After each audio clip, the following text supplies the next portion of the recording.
where to begin with you, so I'm going to just start with telling people that you worked for Homeland Security for 12 years. You started actually in the CIA for 1 year, and then 9/11 happened, and Homeland Security was started, and you instantly knew that you wanted to join Homeland Security. What was your first job there? Where were you stationed? I was on the port of entry, with Calexico, California, and Mexicali. This is where Mohammed Atta, the terrorist who was instrumental in the 9/11 attacks, had come across. He's actually staged in Mexico. So I wanted to get on that border. So in the wake of 9/11, I jumped over. In fact, I was still, even before the name Homeland Security came out, I was already going into what was called the Immigration and Customs Enforcement. It was ICE. Okay, so which, by the way, ICE does more than any other agency in the world to knock out pedophiles. So because I know that's been a topic and people want to get rid of ICE. That's insane to me. Absolute insanity. But anyway, so I worked under ICE. It was the Department of Homeland Security Investigations. And I went down on the border to combat terrorism. And I was there for only 6 months. I had the office I wanted, and I looked into Mexico from my office. We were crawling under tunnels. We were finding all those tunnels during this time. This was the early 2000s. And we were, doing what I wanted to do. And my boss called me in and he said, "Hey, we've selected you to help us start this new group, an anti-child trafficking group." And I literally, like most of my colleagues and even the world, what's child trafficking? What are you talking about? No one was talking about it then. And it turns out it's the fastest growing criminal enterprise in the world. And so that was my introduction into it. And they just kind of threw me into it and said, "Figure it out, help us design the policies, help us." All right, Tim, I'm going to cut you off and tell you that I was ignorant even about that fact. And I love doing the show because I always tell people I come into these conversations ignorant and I get to learn from the experts. I was ignorant. So the fastest growing enterprise in the world is child sex trafficking. Fastest growing criminal enterprise in the world is the selling of people. Wow. Yep. 30 million people are enslaved. About 8 million children are enslaved, whether it's sex slavery, slave labor, or organ harvesting, which is something we are working on mostly in the Middle East right now. Okay, I don't think the majority of Americans know that information. They do not know that. That is incredible. No. Okay, so you get that call, you didn't know what it was, and you say, "Hey, you're now going to be the guy that's working on that." What next? So we start working these cases, and I was scared to death. I said no at first. I went back to my wife, and I said, "Can you believe they asked me to work this?" And we had little children at the time, and she says, "There's no way you're doing this. You'll bring darkness into our house." I said, "Yeah." So I went. I was preparing my speech to tell my boss no. He's a big, burly guy. I was scared of him. He had this big hook mustache, and I had to go tell him no. And I didn't want to do that. And I remember kind of rehearsing my speech in the mirror that next morning. Let's hear it. And it was. Let's hear it. I know you know it. I never figured it out. Okay. I never got it out. I didn't have to. And it was a really sweet story. My wife came into the bathroom and she had tears in her eyes. And she said, "I'm wrong. We're wrong. You have to do this." For the very reason that we thought you couldn't do this because we have kids is the reason you have to say yes. Wow. Because we have kids. And if it's true, and we didn't even believe the stats at the time, I know they're true now, about this being such a pervasive crime against children, then of course we can't walk away from it. And so my speech became easy. It was just yes. And we started in, and it was 100 times worse than I could have even perceived in my mind. The things that people do to children. And these are young children. People think we're talking about child pornography or child trafficking. They think 16, 17, and certainly those are technically minors. That's not even what we're talking about. We're talking about 5 years old, 6 years old, 7 years old, what people are doing to these children. In the last couple of years, there's been a 5,000% increase in child rape videos on the internet. And these are little children who are being abused this way. So I got into it. We started working it. And something shifted in 2006. George W. Bush signed into law the Adam Walsh Child Protect Act. And what that did, it changed my life. A tiny little part in that bill, there used to be a statutory requirement that if you wanted to go after American pedophiles who were hurting children overseas, you had to prove that they had the intent to rape that child while standing on U.S. soil, which before 2006, we had 0 prosecutions because you can't prove that. He eliminated that statutory requirement, which opened the gates, and they sent me overseas. I speak Spanish. They sent me to undercover school, And they said, okay, now that we don't have to prove this, all we have to do now is prove that an American left the country, went overseas, sexually assaulted a child, and now we can hold that American perpetrator accountable as if they committed that crime here in this country. It's an amazing Right. new opportunity. So they sent me to undercover school and they said, go and figure it out and find the kids. And so I did. I worked in Central America and Latin America, going undercover as a pedophile, as a trafficker, whatever I had to do. And it almost broke me, not just because of the exposure to such darkness, but because if I couldn't find an American pedophile on one of these operations, I had to come home because we had no dog in the fight. The U.S. government couldn't do anything legally. But I would always find the kids.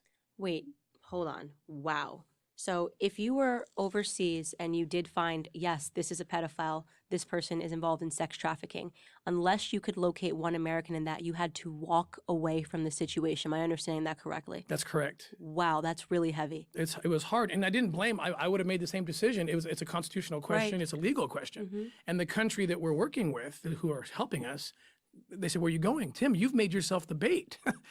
If you walk out of this, it's over. The bad guys think you're the guy. You walk away from this." But we didn't have a budget. We didn't have a constitutional mandate to be there. And it was kind of an unintended consequence of the whole thing. And there was 2 cases I was working, one in Haiti and one in Colombia, where I got too deep. I went further than, frankly, I was supposed to go. I got so impassioned trying to find these kids that oftentimes I'd be sent down to do a training. And I would kind of go further, and I would do the undercover work and kind of set it up. And there was 2 cases, one in Colombia and one in Haiti. Like I said, I learned about this little boy. His name is Gardy. In fact, I wear his name on my wrist. This little boy, Gardy, was a U.S. citizen, is a U.S. citizen, kidnapped in Haiti, living in Haiti with his family. He's of Haitian descent. He's the only one of his family that was actually born here while the family lived in the United States. And he was kidnapped from the church where his father was the pastor, and kidnapped and trafficked. Haiti's I think number 3 per capita in the world for human trafficking. And I promised this father that we would never stop until we found his son. And I thought, because he's a U.S. citizen, I can make this work. But DOJ came clear to me and they said, no, this is a Haitian crime. There's nothing, you got to come back. But I'd already promised the father, right? So, and I did the same thing in Colombia. I went too far in a case where we were set up to do a big takedown, rescue over 100 kids. But again, I overcommitted and we didn't have the mandate to be there. So then it was, now what? I'm 12 years in this job as an undercover operator for the U.S. government. And I went back to my wife and I said, what do we do? I can't work these cases anymore. And it was my wife. It's always my wife, by the way, who directs me. And none of this would have happened without her. She says, well, it's very simple. You have to quit your job and we'll just figure it out.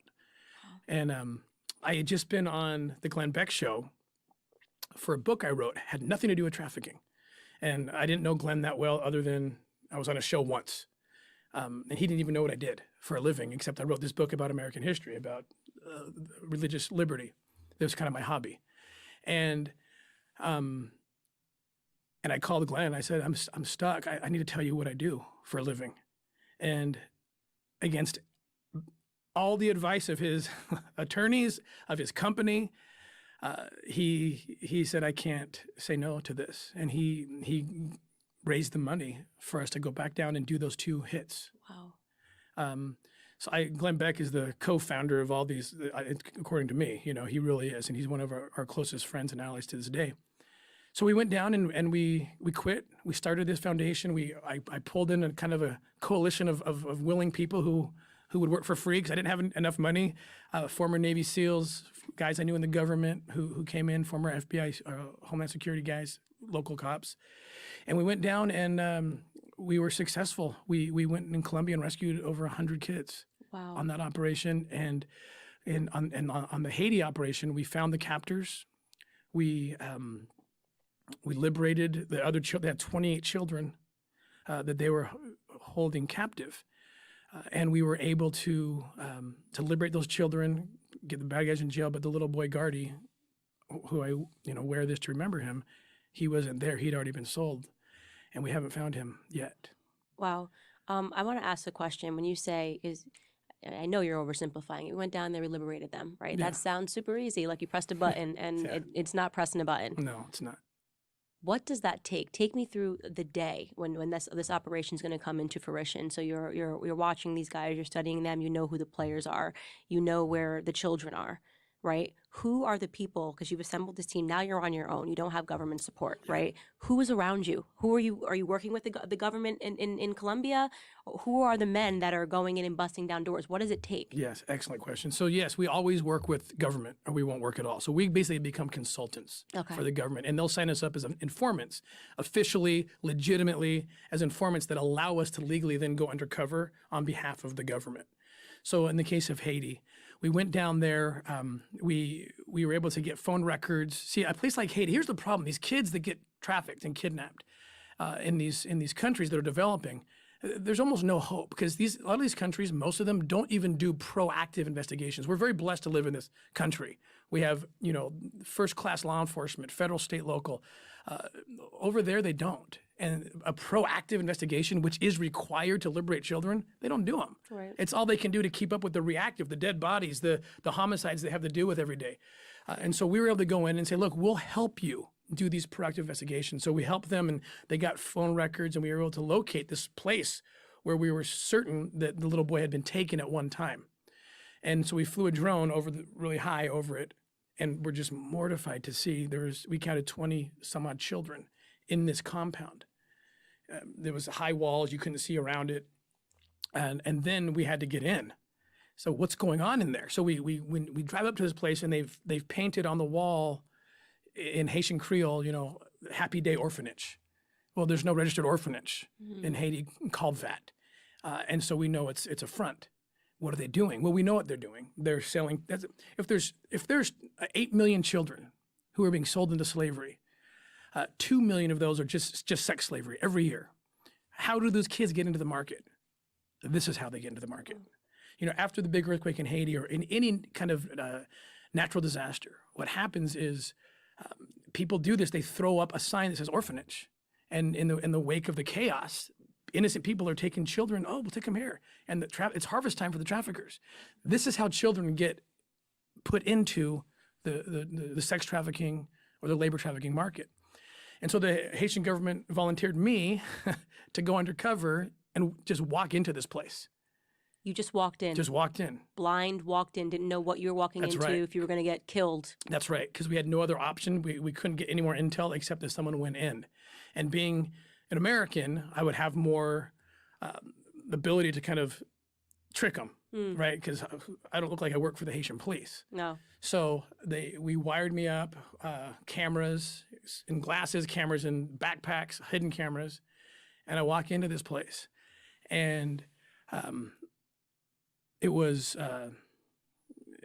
probably the most emotional moment I had had in my career at that point. Because I walk in, I see these kids, and there's 28 children. The youngest is 1, the oldest is like 13, and they're just miserable. And I know what's going on. Like, I can tell. And the people that came up to me immediately, weren't even worried. And they said, "Oh, you must have heard what we do here." I said, "Yeah, of course. That's why I'm here." Okay, so the kids are $10,000 each, just like that. Instantly. And I said, "Yeah, that's why I came. I have a contact up in New York City that kind of, I had my legend, my story in my mind of what I was going to do and say, and so we start negotiating. And I'm looking for little Gardy. I'm just dying. I'm just like, where is he? I can't tell. There's these dark outbuildings around him, and so I want to get into those.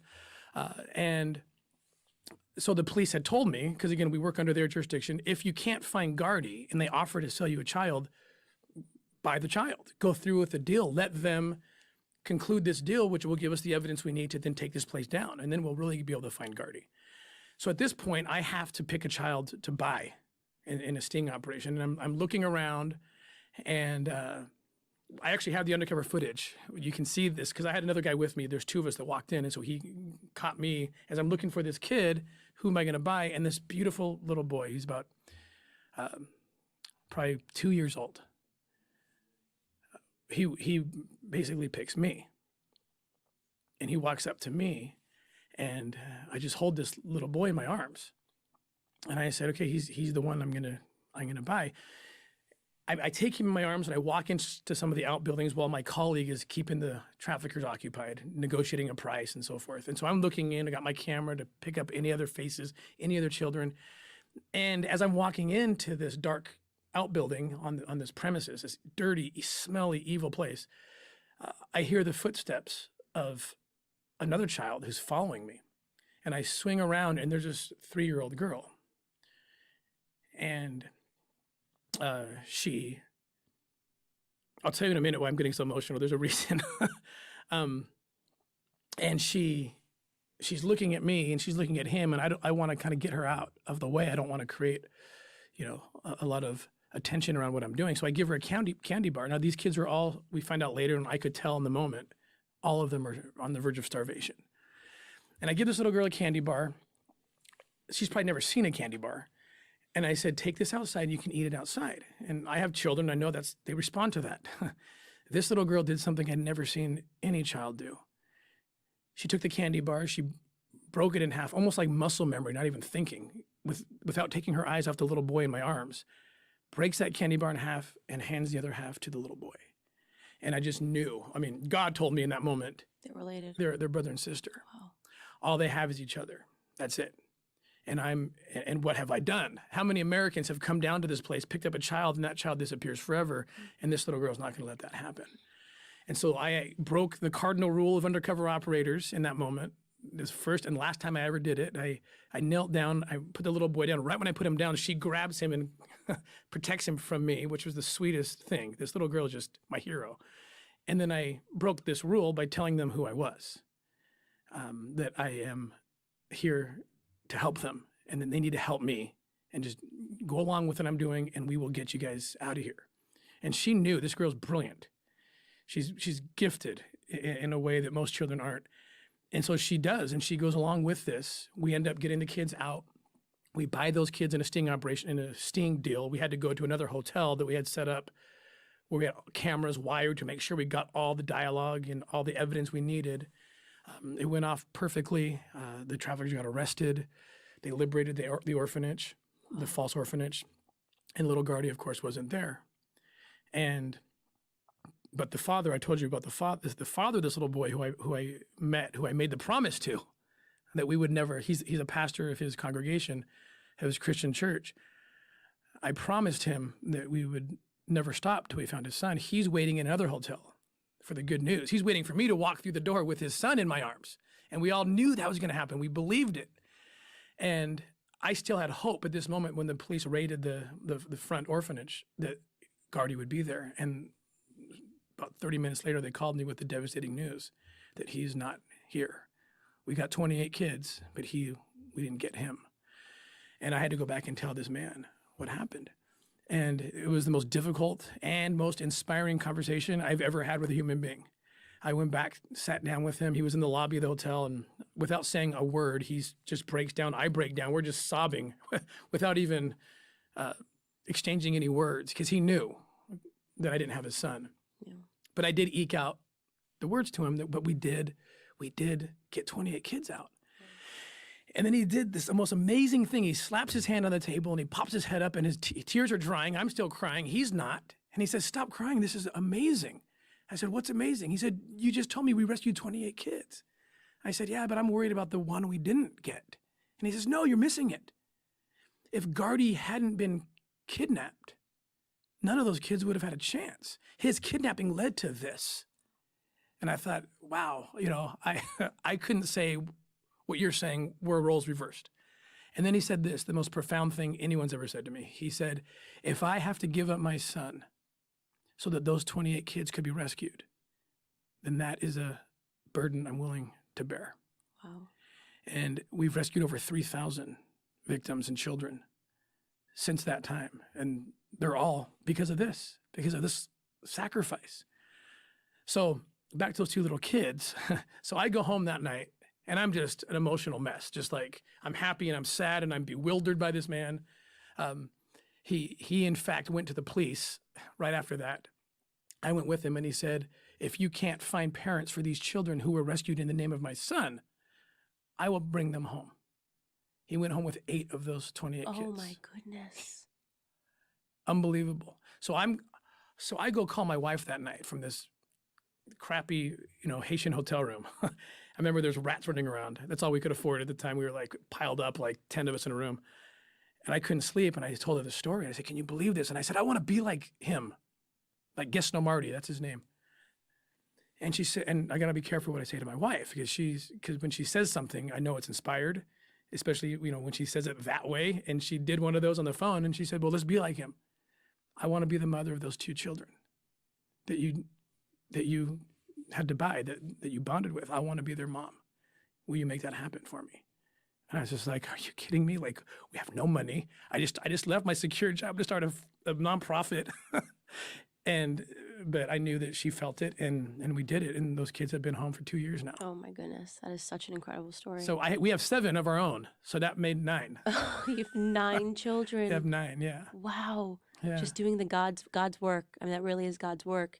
And I really want to just add some, not credit, but just to sort of speak about what your wife was experiencing and what she's feeling. Because as soon as you said, oh, honey, they had me on sex trafficking, and her initial response, that would have been my initial response. Because it's a topic that no one wants to talk about. And it's because it actually so deeply affects us that we want to pretend that it's not happening. And the courage for her to say, this is exactly why we should do it. And I can't imagine how it impacts just your emotionality every single day. There's no way. You cannot just leave the office, right? No. There's no such thing as leaving your work at No. home because you're seeing something that is just tethers you to your humanity and makes you realize that there are just some really, really, really wrong things about this world. That's right. Really horrible things about this world. And I'm guilty of it too. I try to you want to turn the faucet off on certain types of evil because you just can't stomach it. And talking about this issue in particular is really hard for people. And I think that's really why so many of us are ignorant about just how extensive the issue really is. So I started this episode with speaking about prostitution, and I want to pivot there. Yeah. I was on a college campus, and some kids asked us, what is your opinion on prostitution? And obviously, my gut instinct that I wanted to say is that while I don't agree with it morally, I do think that people should have the right to do with what they want with their body. But then something in the back of my head said, don't put that answer out there because I don't know that I necessarily agree with that, because if prostitution was legal everywhere, there is no doubt that it would impact child sex trafficking. Yeah. So I've thought long and hard about this because I too am very libertarian in my political ideals and love liberty, and I think people should have the right to do what they want to do. I have the advantage that I know who these bad guys are. And most of Amnesty International came out, and I very much disagreed with what their position was. They're trying to promote rights for sex workers. And I get where they're coming from, but they just don't know the bad guys like I know the bad guys. And part of what they're pushing, and in New York State, they're considering a bill to do the same thing. Part of the sex workers' rights, according to Amnesty International and what people are pushing for, is to preserve the rights of the pimp, of the manager of the sex worker. They claim that they need that. Well, I know these guys. Okay, I've been undercover in dozens of countries, dozens of cases. These guys they're wicked and they're evil and they're businessmen. And you can sell a child for double or triple what you can sell an adult for in the sex market. And so these guys would love to have their business legitimized. And now they're being regulated and they're shaking hands with government officials and everything's good.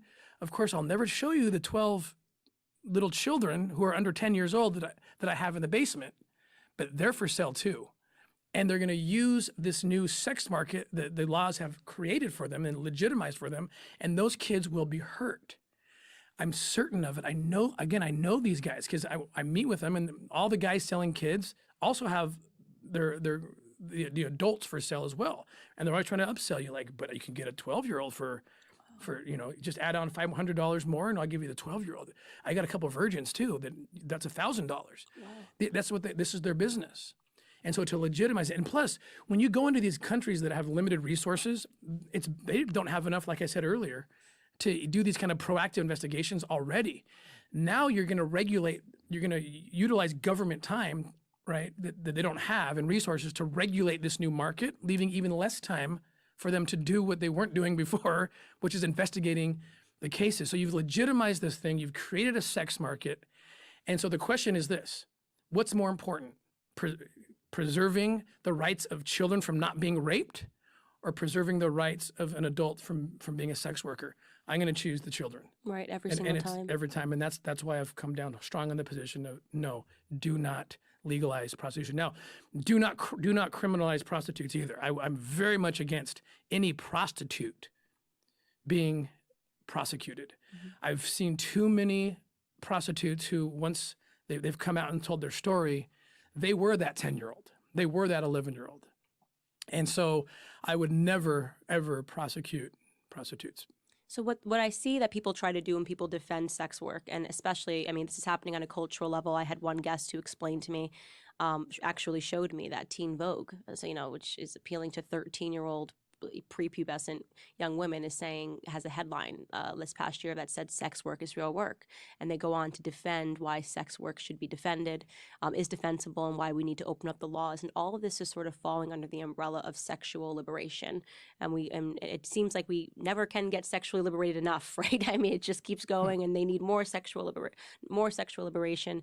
And I'm starting to wonder, and I guess just sort of ask myself the questions, if we're really kind of just hitting at, I guess, unweaving the moral fibers of our society. Women, no, we should be able to walk around the streets naked, and we should be able to sell our bodies if we want to. This is freedom. And then when you take a look at it, the thing that's supposed to be freedom is starting to look a lot like bondage. And we are encouraging. I mean, when you look up, and if you're a country and you say, well, America has legalized prostitution in all 50 states, if that was a circumstance, that's a market. I really wonder about where we're going culturally, and how this sort of contributes to what you say is the fastest growing criminal enterprise in the world. And once people, and this is the thing, before the interview, I was telling you, the root of that informs everything else is what this is. The fastest growing criminal enterprise in the world is the exploitation of children. And as the more liberal in that sense we become with sexuality, what you said is exactly right. You are leading these kids to bondage. You're going to create this socio-political environment where children are told, go be free, and go on Instagram and take shirtless pictures and all these. I know the pimps the traffickers are watching. Their highest their best recruiting tool is our social media platforms. And I want to be your agent. I want to come do a photo shoot with me. That's how the kids in the United States, by the way, are being sucked into trafficking. So we are encouraging what they're doing in Vogue and other places. They're encouraging bondage. They just don't realize it because they're ignorant to what is actually happening in the underbelly of this whole country and culture. Right, and especially when you think about the cyber market in particular. We live in this culture that most people think that pornography is okay. Women should be allowed to be porn stars. It's okay to have all of these, this free porn industry at your fingertips if you want to indulge in that. And then you have to ask yourself the question, when you see all of these stories break about, children that are being put on the internet. I actually read a terrifying story of somebody who was able to hack into baby cams and kid cams in people's homes, and literally be looking at the footage all day of the 4-year-old playing in her room, the 4-year-old getting dressed, and then went and put that on the internet. That is, to me, the most traumatizing, violating thing that I could possibly think of. I'm not a parent yet, but just imagine in your own home, and the market that's being created by this idea, again, of what should be liberation. That's right. And it's just, it seems like an issue that isn't ever going to be defeated if we continue to provide a market by redefining what morality is, and trying to say, calling things free that aren't necessarily really about freedom, in my opinion. Exactly right. Yeah, so it's a really scary topic, and you do so much work in it. I mean, so where do you go from here? You're running this organization. I'm assuming you guys are no longer a startup. No, not anymore. Yeah. No longer in startup mode, so it was good that you followed your heart. Yes, yeah. How many cases do you take on at one time? So we're in 22 countries, and we're in 25 states.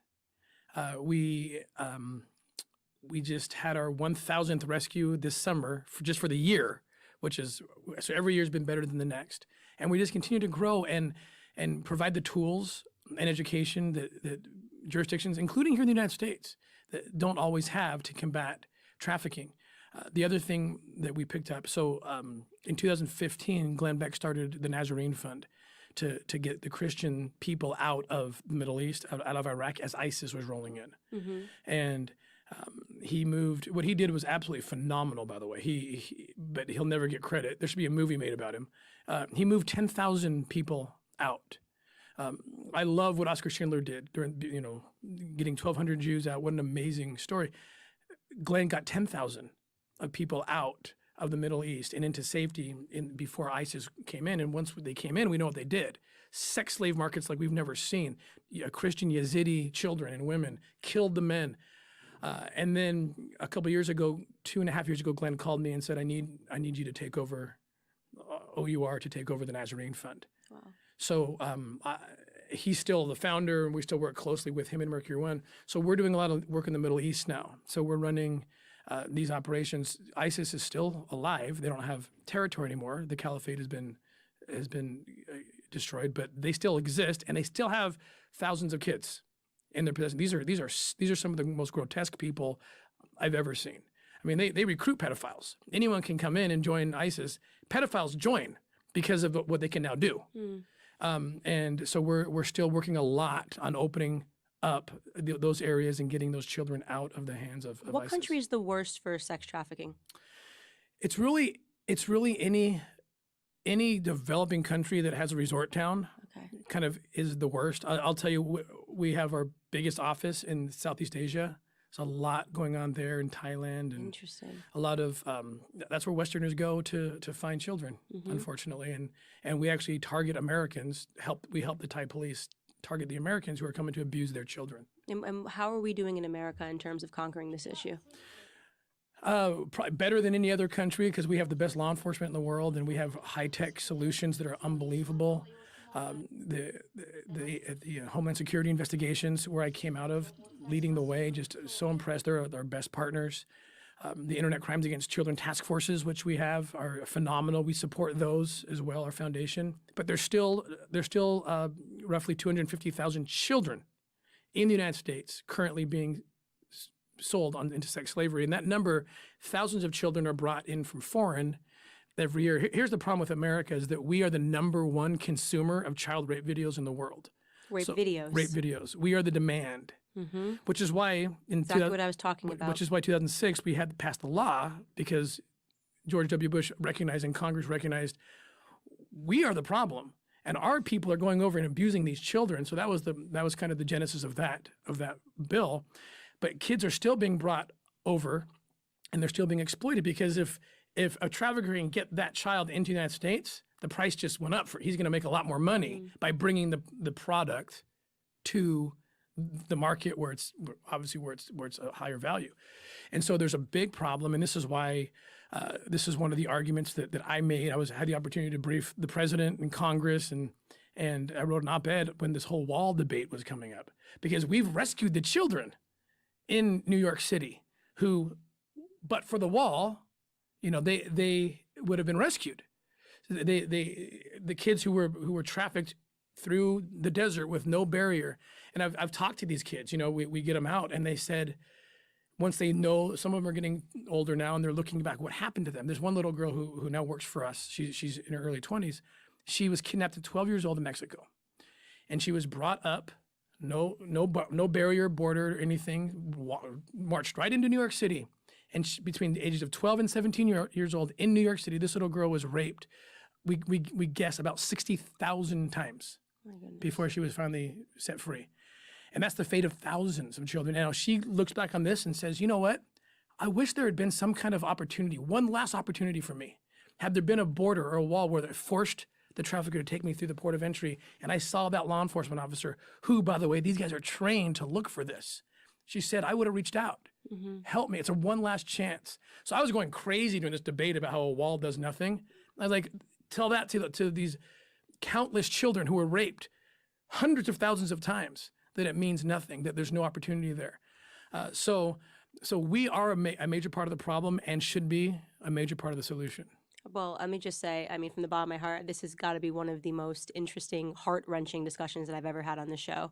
It's an issue that like I said, I've been almost too terrified to discuss because it's just such a scary thing, but it's become more and more necessary, especially as we see people that are actively fighting to sort of say, you know what, not only should we not have border security, not only do we need a more sexually liberated society, but we should also abolish what you just said. We have the best law enforcement in the world. We should be abolishing entire units of our law enforcement, all in the name of freedom. And my goal is to just show people that that's actually all in the name of bondage. And you That's need right. but look at all of these other countries that don't have what we have to realize that that's the circumstance. That's right. We wrap every single episode about allowing the person that I am speaking with to leave a voice message for the world, meaning you're going to look at this camera and you're going to go for 2 minutes, and everybody in the world watches the Candace Owens show, and they're going to Yes. hear the message that you leave. Are you ready? I'm ready. All right. On your mark, get set, world, I give you Tim Ballard. Hey, world, listen up. There's slavery, and it's not dead. It's alive. And Candace said something very important. She said that it's terrifying to talk about this, and that's my fear, that you're going to turn us off. It takes guts to listen to this interview. It takes guts to engage. And, you know, I used to teach international politics at one time in my life, and my students would talk about, we talked about slavery in the 19th century. Oh, I would have been an abolitionist. I would have stood up. And I have to be the jerk, and it sounds, kind of jerkish to say this, but I had to tell them, you probably wouldn't have been, because understand this, people in the North in the 19th century, they didn't travel into South Carolina or Georgia to see slavery any more than you and I travel to Thailand or Mexico or other high trafficking areas. Not that it doesn't exist here, it does, but it's more hidden. And so look back at history, and if you probably would say, I would have been one of those abolitionists. I would have been Harriet Tubman. I would have been Frederick Douglass. Well, now's your chance, because the parallels are almost exact. It's going on now. Slavery is real. There's more people enslaved than any other time in the history of the world, and there's so much that you can do to help eradicate it and liberate and heal these children. So if you go to OURrescue.org or the NazareneFund.org, learn about how you can get involved to help us liberate the captive. That was perfect. Thank you so much for joining. Thank you. That was just, oh God, I was trying so hard not to cry.